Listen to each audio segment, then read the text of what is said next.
Hello students, welcome to my YouTube channel. Students, आप लोगों को यह जानकर काफ़ी ज़्यादा खुशी होगी कि मैं कक्षा 6वीं की 8 ग्रेड अभ्यास पुस्तिका जो आप लोगों को मिली है उसका मैं संपूर्ण सोल्यूशन लेके आ चुका हूँ, वो भी सामाजिक विज्ञान का। ठीक है, जो आपको स्कूल द्वारा जो नई बुक मिली है 8 ग्रेड अभ्यास पुस्तिका कक्षा 6वीं की सामाजिक विज्ञान का अध्याय 4 का मैं संपूर्ण सोल्यूशन यहाँ पर कराने जा रहा हूँ। ठीक है, तो जैसे अध्याय 4 था आपका, यहाँ पर लिखा था क्या बताती है हमें किताबें और कब्रें। ठीक है, कब्रें, तो इस प्रकार से आप लोग देख सकते हो। ठीक है, तो आया समय, तो इस प्रकार से मैं आप लोगों के सामने यहाँ पर कक्षा 6वीं का सामाजिक विज्ञान की 8 की अभ्यास पुस्तिका का अध्याय 4 का संपूर्ण सोल्यूशन कराने जा रहा हूँ। ठीक, मैं इसे दोबारा इसलिए बोला है ताकि आपको किसी भी कन्फ्यूजन रहे। तो पहला ही क्वेश्चन देख लेते हैं। पहला क्वेश्चन लिखा है वैदिक काल में सोम शब्द का अर्थ एक अर्थ है जो था देवता का नाम, पौधे का नाम, स्थल का नाम या समुद्र का नाम। तो इसका सही आंसर हो जाएगा पौधे का नाम, यानी बी ऑप्शन आपका सही है जी, बी वाला सही है। इसको आपको ट्रैक करना है, पौधे का नाम। ठीक है, दूसरा लिखा है सबसे प्राचीन वेद है। तो सबसे प्राचीन वेद कौन सा है? ऋग्वेद है, सामवेद है, यजुर्वेद है या अर्थवेद है। तो इसका सही आंसर हो जाएगा आप लोग सामने यहाँ पर ऋग्वेद, मतलब कि आपका ए ऑप्शन सही है। तो इस प्रकार से आप लोग देख सकते हो, पहले का बी है, दूसरे का ए है, तो ये आपके इस बिल्कुल सही में सही आंसर हो जाते हैं। चलिए बढ़ते नेक्स्ट क्वेश्चन को। नेक्स्ट क्वेश्चन नंबर तीसरा, जिसमें लिखा है किस वृक्ष की छाल पर लिखी पांडुलिपि कश्मीर में पाई गई थी? तो ये था भुज, भुज के वृक्ष पे। ठीक है, तो ये आपका सही हो जाएगा। वृक्ष मीन्स क्या होता है? पेड़, तो भुज का पेड़। ठीक आएगा समझे। चलिए बढ़ते नेक्स्ट क्वेश्चन को। नेक्स्ट क्वेश्चन नंबर 14, जिसमें लिखा है दिए गए चित्र में महापाषाण कब्रों से लोहे का कौन सा सामान मिलता था? तो ये है क्या, ये कब्रों में से निकाले जाते थे, तो क्या मिलता था? तो देखो लोह, मतलब कुल्हाड़ियाँ मिलती थी। ठीक है, तो ये हो जाएगा, गहने मिलते थे, तो ये सब चीज़ें मिलती थी। तो यहाँ पर कुल्हाड़ी दिया गया है, तो मैं कुल्हाड़ी कर लूँगा। ठीक है, चलिए बढ़ते नेक्स्ट हुआ। नेक्स्ट क्वेश्चन नंबर 5वां, जिसमें लिखा है असमिया गुजराती, हिंदी, कश्मीरी और सिंधी भाषाएं बोली थी। ये कहाँ की थी? तो ये भारत की थी। तो यहाँ पर आप लोग भारत पर क्लिक कर देंगे।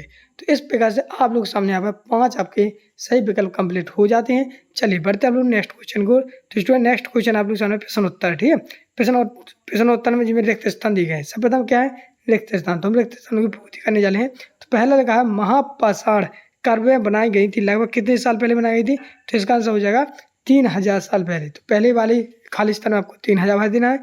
दूसरा लिखा है कि चरक ने अपनी गिनती में दांत और हड्डियों के जोड़ और यहाँ पर शरीर की हड्डियों को जोड़कर पूरी हड्डियाँ कितनी 360 बताई हैं। ठीक है, फिर यहाँ पर ऋग्वेद की प्रार्थनाओं में भजनों और गंगा यमुना सरस्वती नदियों का उल्लेख किया गया है।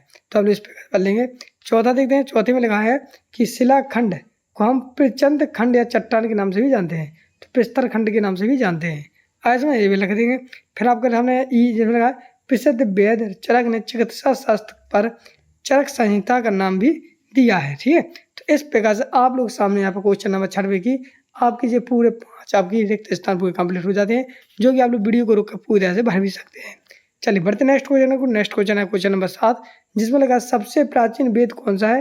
तो इसकी रचना लगभग कितने वर्ष पूर्व हुई थी, पहले हुई थी? तो सबसे प्राचीन वेद ऋग्वेद है। ठीक है, जिसकी रचना लगभग 3500 साल पहले हुई थी।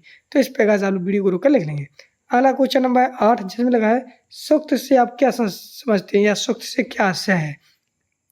तो इसका आंसर लिखोगे आप लोग इस प्रकार से, ऋग्वेद में लिखी गई प्रार्थनाओं को सूक्त कहते हैं। ठीक है, क्या है? जो ऋग्वेद में जो प्रार्थना लिखी जाती है उसे हम सूक्त कहते हैं, जिसका अर्थ होता है अच्छी तरह से बोला गया, मतलब कि बोलना। ठीक है, तो इस प्रकार से आप लोग सामने यहाँ पर क्वेश्चन नंबर 8 का कंप्लीट हो जाए, जो कि आप लोग वीडियो को रोक कर लिख लेंगे। अगला क्वेश्चन 9, जिसमें लगा है ऋग्वेद की पांडुलिपि लेखन हेतु किस वृक्ष की छाल पर उपयोग किया गया था? तो इसका आंसर लगेगा भ्रज वृक्ष की छाल पर। तो ये आपका सही आंसर कंप्लीट हो जाता है। चलिए अगला क्वेश्चन नंबर 10, जिसमें लिखा है दास या दस्यु किसे कहा जा गया है? तो इसका आंसर लिखते हैं हम लोग इस प्रकार से, दस्यु वे लोग थे जो यज्ञ नहीं करते थे। ठीक है, और शायद दूसरी भाषा बोलते थे। बाद के समय में दास शब्द का मतलब गुलाम हो गया। तो इस प्रकार से आप इसका भी आंसर लिख सकते हो। क्वेश्चन नंबर 10 का आंसर कंप्लीट हो जाता है। अगला क्वेश्चन नंबर 11, जिसमें लिखा था ऋग्वेद प्रार्थनाओं में मुख्यतः किन किन नदियों का उल्लेख किया गया है? जो ऋग्वेद था उसकी प्रार्थना कौन किन नदियों का? तो सभी को पता है, ऋग्वेद की प्रार्थनाओं में प्यास और सतलुज नामक 2 नदियों का उल्लेख किया गया है। तो इस प्रकार से आप लोग इसका भी आंसर कंप्लीट कर लोगे। अगला क्वेश्चन आप लोग सामने क्वेश्चन नंबर 12, जिसमें लगा था महापाषाणों के निर्माण के लिए लोगों को किस प्रकार के कार्य करने पड़ते थे? तो इसका आंसर लिखोगे महापाषाणों के निर्माण के लिए लोगों को गड्ढे खोदना, शिलाखंडों को ढोकर लाना, बड़े पत्थरों को तराशना और मरे हुए को दफनाना आदि कार्य किए जाते थे। जो कि आप लोग वीडियो को रोक इसका भी आंसर कंप्लीट पूरी तरह से अच्छी आसानी से लिख सकते हो। चलिए बढ़ते नेक्स्ट क्वेश्चन। नेक्स्ट क्वेश्चन है क्वेश्चन नंबर 13, जिसमें लिखा है महापसाड़ों में एक से अधिक कंकाल मिले हैं, वह किस बात को इस पर कहते हैं। चलिए इसका आंसर देखते हैं। इसका आंसर देखने से पहले मैं आप लोगों को सामने एक जानकारी दे दूँ। कक्षा 6वीं वाले जितने भी स्टूडेंट इस वीडियो को यहाँ तक देख रहे हैं, सभी लोग चैनल को सब्सक्राइब कर लेना बेटा। तो 6वीं वाले जितने भी हैं सभी लोग चैनल को सब्सक्राइब कर लें, ताकि आपके जो पेपर होंगे त्रैमासिक परीक्षा, उनके लिए मैं पेपर लेके आऊँगा, तो ताकि आप लोग अच्छे नंबर से पास हो। जिन जिनको पेपर चाहिए वही सब्सक्राइब करें, जिनको नहीं चाहिए वो सब्सक्राइब ना करें। तो बहुत से लोगों ने कर लिया, अगर आप लोग चाहते हो तो कर लीजिए। हाँ कर लीजिए, धन्यवाद। चलिए अगला क्वेश्चन नंबर 13, जिसमें लिखा था, इसका आंसर देखते हैं। तो इसका आंसर ये है कभी कभी महापसारों में एक से अधिक कंकाल मिले हैं, वे यह दर्शाते हैं कि शायद एक ही परिवार के लोगों को एक ही स्थान पर अलग अलग समय पर दफनाया गया है। तो इस प्रकार से आप लोग क्वेश्चन नंबर 13 का आंसर पूरी तरह से आपका कंप्लीट हो जाता है। अगला क्वेश्चन है क्वेश्चन नंबर 14, जिसमें लिखा है इनाम गाँव में पुरातत्वविदों को किन किन खदानों के बीज मिले हैं, उनके नाम लिखिए। तो देखो कौन कौन से मिलेंगे, गेहूँ मिला, जौ मिला, चावल मिले, दाल मिले, बाजरा मिला, मटर मिली और तिल की आदि के बीज मिलते हैं। तो इस प्रकार से इसका भी आंसर कंप्लीट हो जाएगा।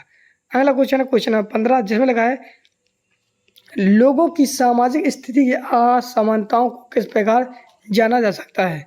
तो इसका आंसर लोगों की असामाजिक स्थिति की असमानताओं को का पता कंकाल के साथ पाई गई चीज़ों से लगता है।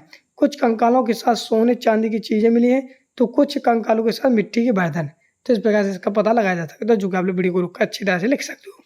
अगला क्वेश्चन नंबर 16, जिसमें लिखा है युद्ध में जीते गए धन का बंटवारा किस प्रकार किया जाता था। तो इसका आंसर लिखोगे युद्ध में जीते गए धन का कुछ भाग सरदार रख लेते थे तथा कुछ हिस्सा पुरोहितों को दे दिया जाता था। शेष धन आम लोगों को बांट दिया जाता था। कुछ धन यज्ञ करने के लिए भी प्रयुक्त होता था।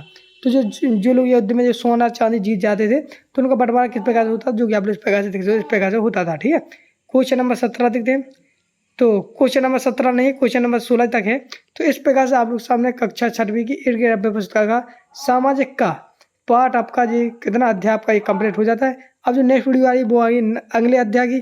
तो मिलते हैं नेक्स्ट वीडियो में, तब तक के लिए जय हिंद, जय भारत।